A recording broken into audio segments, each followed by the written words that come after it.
Greetings everyone and welcome to this video on the independent samples t-test. So after we have converted our Excel sheet into a .csv format as shown in a previous video and have uploaded that CSV file into JASP as shown in a previous video, we should have something that looks just like this. Now a little something about this study before we proceed.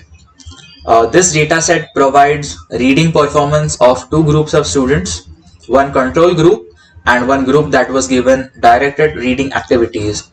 So both of these groups were made to take a degree of reading power test or a DRP test, and their scores are shown right here in this DRP column.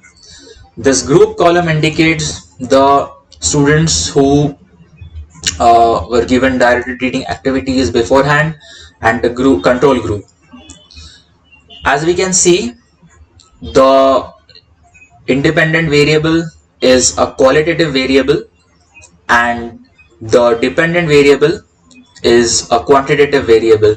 So we can move forward and do the independent samples t-test. So we can select on the t-test icon and we will go into the independent samples t-test under the classical statistics column. After we have done that, we can select the group icon right here and put it into the grouping variable box and select the DRP column or icon and put it into the dependent variable box. There we have it. Now the program automatically performs the t-test for us and gives us the final p-value and result, and as we can see here, the p-value is less than 0.05. Thank you, and I'll see you in the next video.